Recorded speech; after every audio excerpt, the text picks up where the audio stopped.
Sono molto contento davvero oggi qui di avere ospite Dario D'Ambrosi in redazione qui a Hotcorn. Grazie Dario, come stai? Grazie a voi, ma è un piacere, è veramente anche una sorpresa. Il luogo, l'idea dell'intervista in questa maniera mi sembra veramente una figata bestiale, sì. Cerchiamo di mettere anche nel nostro piccolo, di avere una nostra casa che sai bene, insomma, per le realtà editoriali oggi essere anche abbastanza difficile, quindi siamo contenti. Dario, prima di parlare del Principe della follia del film, io volevo chiederti subito, da decenni porti al centro del tuo lavoro artistico persone considerate invisibili. E allora ti volevo chiedere perché continui e in che modo anche a sentire questa urgenza. Ma perché io ho scoperto che veramente è un qualche cosa di incredibile il mondo della disabilità psichica. Se noi pensiamo che in Italia ci sono 17 milioni di persone che soffrono di un disturbo psichico e vicino ci metti o un papà o una mamma o un fratello, hai subito fatto il calcolo che 2/3 della popolazione è a contatto direttamente o indirettamente con la disabilità. E io ho veramente in questi 40 anni sto scoprendo attraverso dei protocolli scientifici che attraverso la teatroterapia veramente si può salvare vite umane. Io dico questa cosa molto grande, noi salviamo vite umane, ma ragazzi ventenni, ragazzi che tentano il suicidio anche 2 volte a settimana, con la teatroterapia non gli passa più per la testa di fare dei gesti estremi, perciò puoi capire che la mia missione è fondamentale. Tante volte mi avvilisco perché non ho fondi, non ho aiuti, però non posso mollare, perché quando vedo famiglie arrivare con figli catatonici, loro ancora più tristi dei figli, e dopo poche settimane cambiano radicalmente il sorriso, la speranza, veramente dici sto facendo un lavoro importante, Molto fondamentale. importante. Non credi che non voglio adesso alimentare, diciamo, delle... Però forse la filmografia italiana, anche in campo documentaristico, ne abbia parlato un po' poco negli ultimi Sì, anni. secondo me un po' poco e anche male, diciamo, senza far critica a nessuno, per l'amor di Dio, perché ognuno di noi si sforza comunque di portare un messaggio, di portare, capito, un qualche cosa che vuole dire, ma più volte capisco che da questi film è gente che non sa cosa dire perché non conosce Perché non conosce, realmente esatto. il mondo. Mi permetto io di dirlo dopo che sono 40 anni che lavoro con malati di mente e io ne ho curati è una grande parola, diciamo aiutati più di 1700. Io penso che non c'è nessun barone di psichiatria, nessun medico in campo psichiatrico che abbia veramente avvicinato talmente tantissimi ragazzi, e credimi, ne ho salvati tanti, di 1700 altri li ho anche persi. Purtroppo questo Certo, quello fa è la parte. dura Sì, realtà. sì.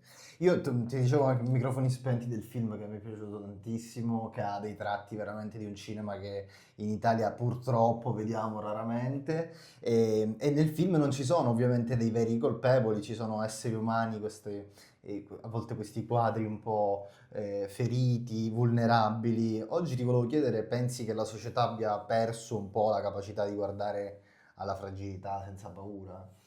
Sì, ha perso sicuramente questa forza, però io penso che in questo film c'è qualcosa di originale, c'è un Joker vero, c'è un Joker malato, non è il Joker che sta recitando, per l'amor di Dio, senza togliere niente al Joker americano, però io vedendo Joker americano e lavorando 40 anni, devo dire che c'erano dei momenti poco credibili, ma alzo le mani, è un film che ha incassato miliardi, ma il nostro è un Joker che soffre, un nostro è un Joker che vive quelle emozioni che il pubblico le sente, proprio è come veramente fare una radiografia allo schermo mentre vedi il principe della follia, cioè ti arrivano emozioni perché vedi questo ragazzo che il suo corpo sbatte da una parete all'altra, cioè è un Joker vero, è un Joker che non è un Joker riflessivo, è un Joker emotivo. Motivo.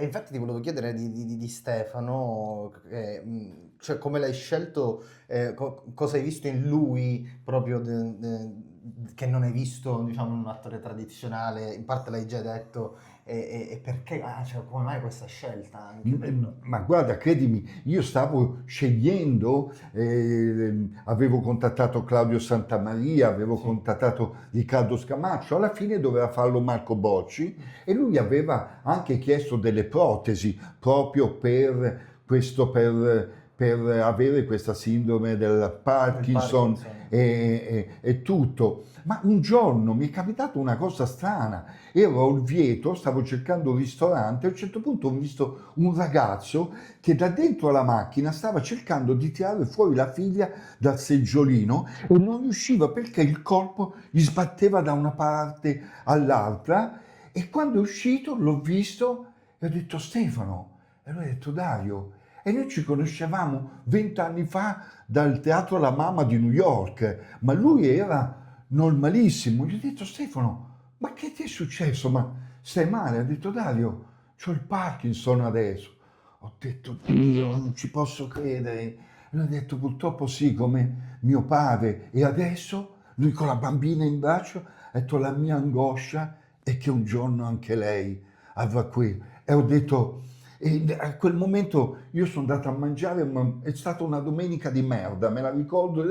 Il giorno dopo ho detto vado e dico a Stefano che lui è il protagonista del film. E lui E come lui l'ha ha detto? detto, ma io non ho mai fatto attore. Ho detto, non ti preoccupare, io ti prendo il più grande coach degli attori che abbiamo, Mario Pizzuti, lui che per esempio ci ha preparato a Romanzo Criminale. Romanzo Criminale è una serie pazzesca, ma grazie a Mario Pizzuti, oltre agli attori, ma è stato lui a preparare e ha preparato Stefano Zazza e devo dire che è stato straordinario lavorare con lui, anche se era molto faticoso. Dei momenti dovevamo chiudere la macchina perché quando la crisi era forte tu non lo seguivi più con la Certo, macchina, bisognava, chiaro, chiaro, era chiaro. potente questa emozione, ma devo dire che tutto il cast è stato molto bello, lavorare con Aber, lavorare con Andrea Roncato, che Roncato, è certo. veramente una sorpresa, Carla Chiarelli, Mauro Cardinali fa il fratello, Omar Monno, questo personaggio che sembra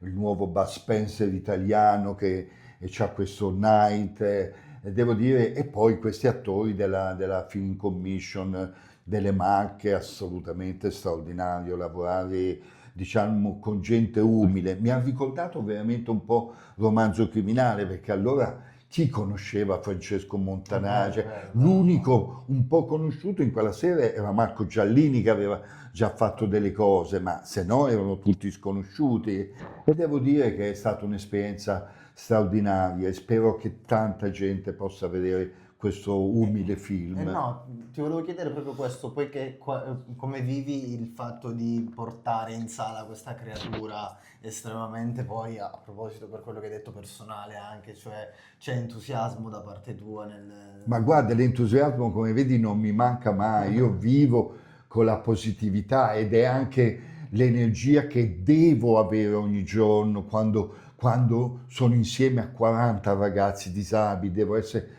positivo, capito? Lo porto con entusiasmo, anche se so che è difficile, perché questo che tipo si di scontra con cinema delle logiche. veramente è difficile, però dico ai spettatori, voi milioni di spettatori, se è piaciuto il Joker americano, vedete anche il nostro italiano, vedrai che non rimarrai deluso. È vero, e lo confermo, verissimo. Dario, io volevo chiederti una curiosità, cioè c'è stato un momento in tutta questa tua carriera, nella vita, in cui magari hai avuto un po' paura di essere inghiottito dallo stesso dolore che raccontavi nei tuoi lavori? Guarda, questa è una domanda pazzesca perché lo è. Sai, se tu pensi che Franco Basaglia è morto con un tumore al cervello, Franco Basaglia ci ha aperto i manicomi, io ho aperto il primo corso universitario al mondo con Tor Vergata e il 10 di ottobre io spero che tanta gente vada a vedere il film perché l'incasso serve anche per la ricerca scientifica che sto facendo con scienziati americani della Columbia University. Il 10 ottobre io presenterò all'ONU i protocolli che la teatroterapia può diventare una cura psichiatrica, perciò puoi immaginare quanto dolore ho passato, quanto dolore. Io stesso, sai, sono stato internato in manicomio, io pensa da giocatore del Milan, ho giocato a San Siro, da San Siro sono finito dentro il manicomio Paolo Pini di Milano, la mia storia è una storia pazzesca, veramente, e adesso si sta pensando di scrivere un libro per poi farne un film perché è incredibile, ma anche questa esperienza dentro il manicomio mi ha fatto capire che comunque dietro questo dolore c'è sempre un diamante dentro questi ragazzi, questa malattia. Se tu riesci a scoprire quel diamante, tu hai scoperto Alda Merini, hai scoperto Van Gogh, hai scoperto Dino Campana, capito? A me, cioè, mi danno delle soddisfazioni quando vedo veramente sorridere le famiglie e mi dice Dario, io non so se mio figlio o mia figlia diventerà un'attrice o un attore, ma da quando viene al teatro patologico noi siamo tornati a dormire alla notte, allora capisci quanto è bello veramente, pur non avendo aiuti, però tante volte dico, prima almeno facevo tanti film, ho fatto La Passione, il romanzo criminale, ma adesso più di 10 anni da quando ho aperto il corso universitario ho rifiutato 50 film, io fiction, e si guadagna bene quando lavori in cinema, capito? E quello mi serviva anche per il teatro patologico, però nonostante non ho gli aiuti giusti, necessari, adeguati, però non mollo perché vedere il sorriso nei ragazzi e nelle loro famiglie devo dire che è il contributo più bello, esatto, sì, esatto. grande. Ma invece ti volevo chiedere, in questa società che viviamo un po' anche noi, a noi giovani dove c'è tanta velocità, no? Ci dicono di performare e anche i social, il telefono, non hai un po' paura che effettivamente questa società possa sempre un po' guardare meno a quelli che volgarmente, cioè, abbiamo definito invisibili, ma che insomma... No, guarda che io, incredibile, io ho una fiducia Ah, cioè, pazzesca nei giovani. Ieri mi è arrivata una lettera grande così e dentro era una scuola di Modena che aveva visto il documentario di Domenico Iannaccone, L'Odissea, e ognuno ha scritto un pensiero dicendo gentile dottor D'Ambrosio, cioè mi ha bellissimo. emozionato, cioè dei ragazzi e i professori mi hanno detto guardi, noi gliel'abbiamo mandato questa lettera perché hanno voluto i ragazzi, cioè se tu ci pensi bene, ma quando, cioè io non avevo mai fatto, capito, Certo, a 16 anni, certo. 17 anni, Soprattutto soffermarmi su un documentario che l'adolescente. parlava, cioè a me piaceva il calcio, vedevo Spillo Altobello a San Siro, cioè quello era il mio mondo. Questo io sono molto fiducioso invece nei giovani perché a un certo punto si fermerà questa velocità, Ok, perché i giovani si stancheranno anche di questo e ci sarà, come ho detto prima, una riflessione come il nostro gioco e i ragazzi lo seguiranno, i ragazzi, i giovani lo seguiranno, e non magari in questa uscita, ma come dicevi tu prima, a microfono spento, piano piano questo film forse arriverà a molta gente. esatto, ma io me lo auguro e lo spero e lo credo.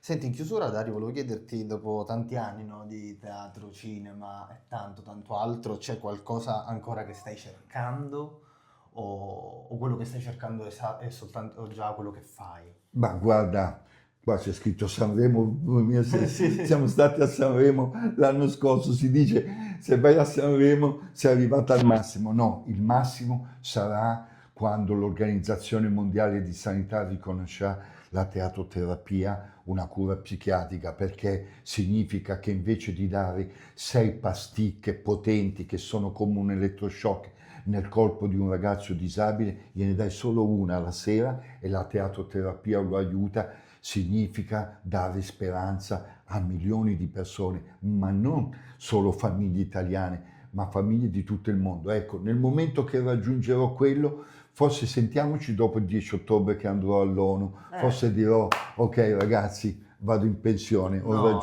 invece ho sì. raggiunto quello che volevo raggiungere, veramente che la teatroterapia diventi una cura psichiatrica. Speriamo e noi ti aspettiamo dopo Grazie, quel 18 però ottobre. non mancate di andare a vedere il Assolutamente, ma film andate a vedere il Il Principe della Follia Principe. perché merita e io sono sicuro che insomma, ci Grazie saranno mille, tante reazioni. grazie Grazie ragazzi, Dario, grazie a voi, ciao a tutti.